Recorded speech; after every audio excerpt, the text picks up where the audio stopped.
오늘 우리에게 주신 말씀은 레위기 23장 39절에서 41절의 말씀을 찾아서 읽도록 하겠습니다. 우리를 살아가면서 언제 어떤 일을 만나는지 아무도 알지 못합니다. 저는 한 2, 3년 전에 그런 일을 기억합니다. 제가 그 친구가 중학교에서 같은 반에 있었습니다. 그런데 수십 년이 지난 후에 신대원에 같이 들어가게 됐습니다. 근데 한 2, 3년 전에 제가 그 친구가 미국에 갔다는 소리를 들었는데, 미국에서 목회를 하는 과정에서 설교를 하고 있는데 자기의 딸이, 그 친구의 딸이 총에 맞아 죽었다 그래요. 근데 그 소식을 이제 옆에서 아마 인터폰으로 알려줬겠죠. 근데 그 소식을 듣고도 이 친구가 설교를 다 마쳤다, 그런 얘기를 들었습니다. 우리가 언제 어디서 무엇이 돼서 어떻게 다시 만나는지 사람은 알 수 없습니다. 어떤 일이 앞에 있을는지 아무도 알지 못합니다. 그래서 우리는 방금 전에 찬송을 부른 대로 하나님을 우리의 하나님으로 섬기고 살아가는 것이 행복이라는 사실을 꼭 기억해야 될 필요가 있습니다. 오늘은 추수감사주일입니다. 먼저 우리는 그 이스라엘 나라의 그 절기를 이렇게 살펴보면은 국가적인 절기가 있습니다. 국가적인 절기가 있는데, 국가적인 절기는 아마 2월절 또는 무교절, 초막절 이렇게 표현하면 되겠습니다만은, 이집트로부터 이스라엘 백성들이 노예로부터 해방되는 것을 기념하는 그것이 아마 그 해방절이죠. 우리나라 광복절 같은 절기입니다. 그 다음에는 이제 우리가 잘 아는 에스더와 모르드게가 나오는 불임절이 나옵니다. 이스라엘 백성들이 그 페르시아로부터 그 중으로부터 독립되는 그런 국가기념절이 있습니다.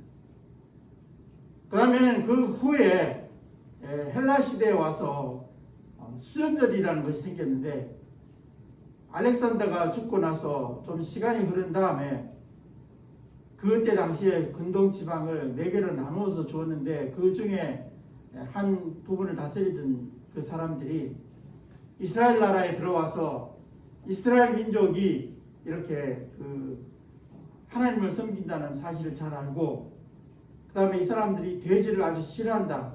그리고 돼지는 먹지도 말고 보지도 말라고 하는 그런 성경 구절 때문에 싫어한다는 걸 알고, 돼지 피를 그 성전 그 안에다가 마구 갖다 피를 바르고 그랬던 일이 있습니다. 그런데로부터 이스라엘 나라가 이렇게 잠시나마 구원받았던 때가 있었는데, 그때가 그 성전을 정결케 하고 있던 수전절이라고 하는 절기가 있습니다. 그 다음에는 이제 그 추수에 관계된 절기가 있는데, 추수의 절기에서 이제 우리가 보는 대로 나와 있는 그 맹류를 중심으로 해서 보리와 밀을 이제 생산하는 곳에서 이루어지는 그 절기, 77절, 오순절, 그 다음에 맥추절, 또는 그것을 다 거두어서 이렇게 갈무리하는 수장절, 이런 절기들이 있었습니다. 그 다음에는 이제 절기가 있었는데, 그 절기가 나팔절과 같은 그런 절기들이 있었습니다. 그래서 이스라엘 나라의 그 절기들은 이렇게 세 부분으로 어느 정도 이렇게 나누어서 생각해 볼 수가 있는데, 근데 여러분, 이제 우리가 이런 절기 가운데서 오늘 우리가 이제 드리고 있는 이 추수감사 예배, 이거는 우리가 한번 생각해 볼 것이, 성경 그 본문에 보면 이제 그 맹류를 중심으로 하는 그 이스라엘 나라의 그 열대성 지방에서 생산되는 그 맹류, 보리나 밀이나 또는 귤이나 이런 것들을 생산해서 그것을 가지고 이렇게 하나님께 감사 예배 드리는 그런 추수감사가 있습니다. 아마 이 보리나 밀을 그 거두는 때는 여기 본문에 나와 있는 대로 7월 15일에서부터 22일 사이에 아마 미리 거두어 드렸겠죠. 미리 거두어 드리고 나서 7월 15일에서 22일 사이에 이렇게 추수감사하는 그런 절기를 지켰습니다. 근데 이제 우리나라 같은 그 선교 초기에서 우리나라에 있어서는 농경사회에서 우리가 이 기독교를 받아들였기 때문에 우리나라는 추석이 원래 절기입니다. 감사하는 절기죠. 추석은 수도작을 하는 그 온대성 계절풍 지역에서 주로 일어나는, 또는 베트남 같은 아열대성 기후에서 이제 그 별을 거두어들이는 곳에서 하는 그 추수감사, 그게 바로 이런 그 추수감사의 형태라고 보면 될 것입니다. 그래서 우리는 정말 우리에게 민족적인 추수감사를 얘기하라고 하면 아마 추석을 말할 수 있을 것입니다. 그런데 우리가 이렇게 그 추수감사절을 11월 세 번째 주간으로 맞이하게 된 그 경위는 성경에 근거한 이런 맹류를 생산하는 것도 아니고, 또 우리의 고래로 내려왔던 수도작을 경작해서 얻어지는 것을 가지고 추수에 감사를 하는 것도 아닙니다. 미국적인 추수감사절이라고 보면 될 것입니다. 미국의 청교도들이 그 제일 먼저 아메리카 대륙에 이렇게 상륙해가지고 그 한 해에 농사를 짓고 겨울이 되어서 11월 달 되어서 추수를 마친 다음에 모여서 추수감사 예배를 드렸던 것이 오늘날 우리가 드리는 추수감사 예배의 요례라고 보면 될 것입니다. 아마 여러분 혹시 미국을 가본 일이 있으면 알 것인데, 미국 그 동북부에 보면 아메리카의 제일 먼저 청교도들이 그 상륙했던 그 지점은 한대성 기후입니다. 우리 잘 아는 캐나다의 뉴펀들랜드 어장, 그 어장 바로 밑에 있는 메인주 같은, 제일 작은 주죠. 메인주 같은 그런 주가 바로 여기에 해당되는 곳이라고 보면 되겠습니다. 거기에서부터 미국 역사가 시작되었고, 미국으로부터 선교를 주로 많이 받아들인 우리가 이렇게 11월 셋째 주간을 이렇게 추수감사절 이렇게 지키고 있습니다. 그러면 이제 우리가 이 추수감사절을 지키는 데 있어서 우리 현실적인 그 의미를 생각해 보면, 현재 우리가 추수감사절을 11월 셋째 주일로 지키고 있는데, 이것은 우리 현실에는 꼭 맞는다고 볼 수는 없습니다. 왜냐하면 오늘날은 농경사회가 아니고 산업사회가 되었습니다. 그리고 뿐만 아니라 우리가 그 생산하는 그 물품도 꼭 곡물이 아닙니다. 뭐 서비스나 금융업이나 또는 기업의 회사에 다니거나 이런 것 보통 경우에 해당되기 때문에 뭐 농업에 해당되는 경우는 거의 없고, 주로 산업사회, 서비스 또는 금융 뭐 이런 것으로 이제 연관되어다 보니까 우리가 이제 이 헌물을 드릴 때도 이제 화폐로 계산해서 드릴 수밖에 없습니다. 물론 성경에도 보면 거리가 멀거나 이럴 때는, 성전에서 거리가 멀 때는 화폐로 교환해 가지고 드리도록 이게 되어 있었지만, 현재는 그것이 우리의 그 감사의 형편입니다. 그러면 우리가 이렇게 추수감사를 드리는 그 의미가 무엇이냐, 왜 추수감사를 드려야 되느냐 하면, 사람은 누구나 이 감사에 대한 보편적인 감정이 있습니다. 뭐 누구나 다 마찬가지입니다. 그거 어떻게 알 수 있느냐 하면, 하나님을 알지 못했던 고구려 시대 또는 부여 시대 이런 때에도 보면 동맹이라든지 무천이라든지 이런 그 행사가 있었거든요. 또는 서양에서 보면 뭐 이제 가축을 중심으로 한 그 카니발 또는 농산물을 주축으로 하는 페스티벌, 이런 그 축제를 통해서 감사하는 마음을 가졌습니다. 그리고 이웃과 나누는 일들을 했습니다. 그러니까 사람들은 인류 보편적인 그 감정이 감사하는 감정입니다. 하나님께 또 부모와 조상들께 이웃에 감사하는 감정을 가지고 있는 거죠. 그래서 우리는 이렇게 추수감사 예배를 드리고 있습니다. 그 다음에 무엇보다 중요한 것은 하나님께서 이 절기를 꼭 지켜야 된다, 영원히 지켜야 된다 이렇게 말씀하셨기 때문에 그렇습니다. 그래서 오늘 이 본문에 읽은 레위기 13장에 있는 말씀에 따라서 우리가 이 추수감사절에 그 의의와 그리고 우리의 그 할 일에 대해서 한번 생각해보는 시간을 가지도록 하겠습니다. 먼저 우리는 이제 이 추수감사절에 대해서 다시 한번 그 근본적인 것을 이 본문에 따라서 한번 생각을 해보면 그렇습니다. 시기가 맹류를 생산하고 나서 아마 그 뒤에 바로 이런 그 추수감사 제사를 드렸겠죠. 7월 15일에서부터 22일 그 사이에 하나님께 나와서 1년에 꼭 한 번씩 이렇게 추수감사 제사를 드리도록 했습니다. 그리고 15일 날과 23일에 안식하도록 그렇게 하나님이 규정을 하셨던 것을 볼 수가 있습니다. 아마 우리나라로 말하면 그 추석절 명절을 지키는 것과 연관돼서 생각해 보면 될 것입니다. 그런데 이제 우리가 이 추석절을 관계되어서 앞에도 잠깐 말씀을 드렸지만 하나님의 절대적인 명령입니다. 하나님은 이렇게 사람은 누구나도 감사하며 사는 것이 인류 보편적인 감정입니다. 감사하지 못하면 안 된다 하는 의미에서 감사하는 감정을 가지고 그 예배를 드리도록 제사를 드리도록 이렇게 명령하셨기 때문에 우리는 이 절기를 매년 한 차례씩 꼭 지켜야 된다. 근데 하필이면 그 일주일간인가 그것은 우리가 다른 성경에 보면 하나님께서 천지를 창조하신 그것을 생각해서 6일 동안 창조하시고 또 그 다음날 안식하셨던 그런 것들을 생각해서 7일간 이 절기를 지키라고 이렇게 명령을 내리셨던 것을 볼 수가 있습니다.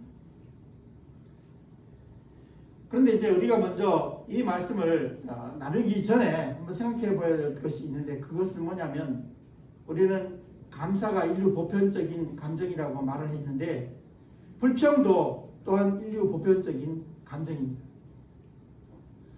우리는 그 감사와 불평의 조건을 우리가 한번 생각해 볼 필요가 있는데 아주 사소한 것이죠. 사소한 것입니다. 아무것도 아닌 것인데 어떤 사람은 그 사소한 것을 가지고 정말 감사하게 생각하고 어떤 사람은 그 사소한 것을 가지고 불평하고 살아갑니다. 예를 들어서 여러분 외국에서 선교를 하신 분들이 와서 그분들이 말을 합니다. 우리나라에서 태어나서 주민등록증을 가지고 여권을 가지고 살아가는 것이 얼마나 행복한 일인지 모릅니다. 사실 그때 어떤 경우에는 미국에 가서 이렇게 그 감기 환자가 가서 의사에게 이렇게 대면해가지고 상담을 한 번 하는데 50만 원이나. 우리는 동네 병원에 가면 1,300원만 주면 되잖아요.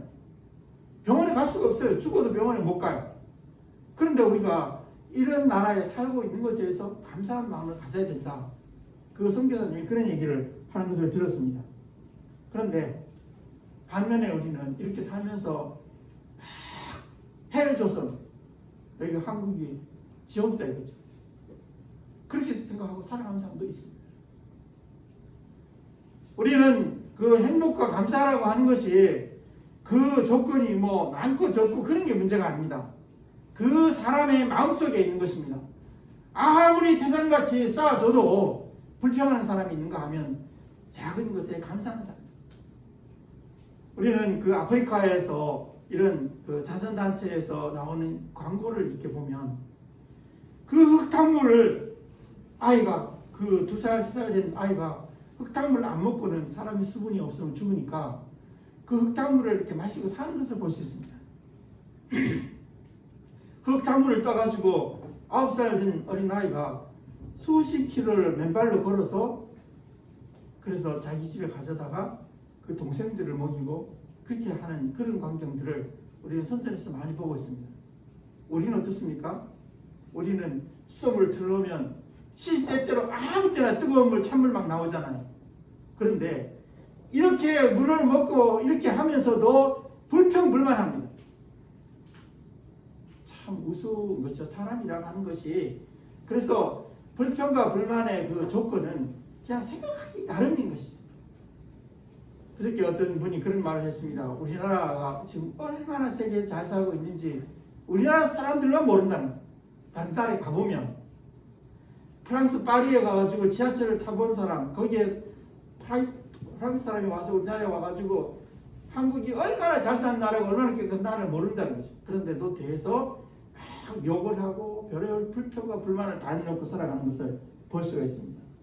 그냥 내가 이렇게 평범하게 건강하게 병원에 안 가고 내 손으로 밥을 떠먹고 내 이 콧구멍으로 숨을 쉬고 살고 있는 것 자체가 너무 감사하다는 것을 알아야 돼요. 근데 그건 모릅니다. 그리고 불평합니다. 불만합니다. 옷을 그렇게 많이 걸어놓고도 입을 옷이 없다고 막 불평합니다. 입을 옷이 없어 북한에 있는 그 주민들은 입을 옷이 없어서 겨울에 비닐을 덮어쓰고 사는데도 그렇게 사는 거 생각하면서도 불평불만 참 안 될 것이죠.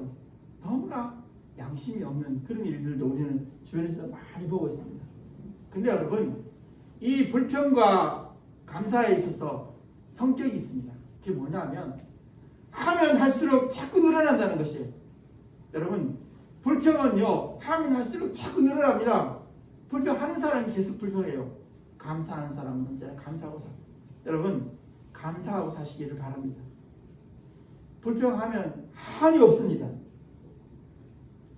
그러면 우리가 이렇게 추수감사절을 지나면서 우리가 해야 할 일이 무엇인가? 그것을 한 4가지만 가려서 한번 생각해 보겠습니다. 먼저 우리는 감사할 줄 알아야 합니다. 추수감사를 지나면서 감사할 줄 알아야 합니다. 그 사람이 사람이라고 하면 감사할 줄 알아야 합니다. 누구에게 감사하냐? 먼저 우리 하나님께 감사할 줄 알아야 합니다. 지금까지 내가 산 것 여러분 생각해 보세요. 어제나 1시간 뒤에나 세상을 떠난 사람이 수없이 많이 있는데 내가 지금 여기까지 살아왔잖아요. 내가 형편이 좀 힘들고 어려울 수도 있습니다. 그런데 내가 여기까지 살아왔잖아요. 감사할 줄 알아야. 하나님께서 나를 자녀로 선택하시고 부르시고 구원하셨잖아요. 감사할 줄 알아야. 하나님이 나를 시시때때로 보호하시고 인도하시고 또 성전에 나와 찬송 부르고 기도할 수 있게 하셨으니 감사합니다. 우리 모두가 다 같이 작은 공동체이긴 하지만 저는 여러분을 위해서 여러분이 어떻게 생각하든 말든 저는 매일 새벽 365일을 여기 앉아서 여러분을 위해서 기도하고 있습니다. 여러분도 저를 위해서나 여러분 각자를 위해서 기도할 줄 압니다. 그렇게 한 것이 감사한 일이죠. 우리 하나님께 감사할 줄 알아야 합니다. 그 다음에는 우리의 부모님과 조상들에게 감사할 줄 알아야 합니다.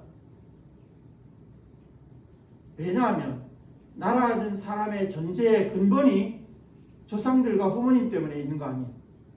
내가 감사한다, 불평한다, 어떤 감정을 드러낸다는 것이 우리 부모님과 우리 조상이 안겨있으면 내가 할 수 있는 일이에요? 나는 아무런 존재가 없는 것인데 내가 이렇게 눈을 뜨고 감격을 가지고 감사를 표현하고 불평을 표현하고 할 수 있는 것은 우리 부모님과 조상들의 덕입니다. 감사할 줄 알아요. 그 다음에 우리가 감사해야 될 존재가 누구냐면 이웃에 대해서 감사해요. 여기 이웃이라고 하는 것은 나라와 또 이웃 사회와 또 옆에 같이 살고 있는 이웃 그분들을 생각합니다. 왜 감사해야 되냐면 그분들이 우리의 삶의 울타리입니다. 여러분 나라 잃은 서름이란 말 들어보셨죠? 쿠르드 사람들 보세요. 그 사람들의 인구가 4천만이 되는데도 터키와 이라크와 그리고 시리아 그 부근에 올려가지고 살아가면서 나라가 없으니까 온 세계 사람들에게 다 미움을 받고 이리 사용되고 저리 사용되고 살아갑니다. 여러분 한국이라는 나라가 우리의 울타리입니다. 여기에 청주라는 곳이 우리의 울타리입니다. 여러분 함께하는 우리 주민센터 그 옆에 있는 분들이 우리와 함께하는 그런 울타리입니다. 그분들이 있음으로 내가 있는 것이죠. 나 혼자 이렇게 동떨어 살 수 없는 것입니다. 그러니까 우리는 그분들 때문에 감사할 수 있어야 합니다. 이웃에 대해서 감사한 마음을 가져야 되는 것입니다. 그 다음에는 우리가 해야 될 것이 무엇이냐면 추수감사를 지나면서 안식할 수 있어야 합니다. 사람은 쉬어야 됩니다. 내가 너무 피곤하고 힘들고 지치고 배고프면 짜증나. 아무 일도 할 수 없습니다. 평안도 없고 행복도 없습니다. 피곤하면 말이죠. 그런데 쉬고 나면 행복하죠. 쉬고 나면 평안하죠. 여러분, 우리가 세상을 살아가면서 남을 힘들게 하고 남에게 상처를 주고 고통스럽게 하고 이런 사람들의 그 내면에는 뭐가 있습니까? 그 사람의 마음속에 불안이 있고 그 사람 마음속에 다툼이 있고 쉼이 없어요. 피로하고 지쳐서 그러는 거예요. 여러분, 우리가 수출하는 것도 마찬가지죠.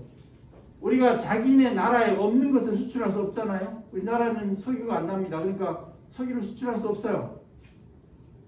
자기 마음속에 불안이 있고 자기 마음속에 다툼이 있고 갈등이 있으니까 그것을 다른 사람에게 드러내는 것입니다. 내 마음속이 평안하고 행복하면 그 평안한 행복을 나눌 것인데 내 마음속이 불안하고 불행하고 답답하고 힘들고 어려우니까 그것을 다른 사람에게 전가해서 나타내서 다른 사람을 힘들게 하고 어렵게 합니다. 그러니까 우리는 우리의 삶을 잘 살기 위해서는 안식할 줄 알아요. 자기 자신에게 상을 줄 줄 알아야 돼요. 자기가 평안하고 자기가 행복해지려면 어떻게 됩니까? 자기 자신을 스스로 사랑할 줄 알아야 됩니다. 자존감을 가질 줄 알아야 됩니다. 나는 쓸모없는 인간, 쓰레기 같은 인간, 나는 형편없는 인간, 나는 못된 인간, 이렇게만 생각하면 그 사람 속에 그런 것이 가득 차 있기 때문에 다른 사람도 다 마찬가지 생각해요. 너도 쓰레기야. 너도 형편없는 인간이야. 이렇게 해서 다른 사람을 하고 저주하고 힘들게 하고 어렵게 하는 그런 사람. 반면에 자존감이 있는 사람, 자기를 사랑할 줄 아는 사람, 마음속에 평안이 있고 행복이 있는 사람은 다른 사람에게도 행복을 나눠주고 평안을 나눠주고 가질 게 그거밖에 없으니까 나눠줄 수 있는 게 그거밖에 없어요. 수출할 수 있는 게. 그러니까 여러분, 자기 자신에게 안정을 주고 평안을 주고 그리고 행복할 수 있도록 스스로 노력을 해야 되는 것입니다. 그래야지 우리가 온전한 삶을 살아갈 수 있게 된다 하는 사실을 기억해야 될 것입니다. 그 다음에는 우리가 해야 될 것이 뭐냐 하면 우리에게 주어진 소비를 잘 해야 될 것입니다.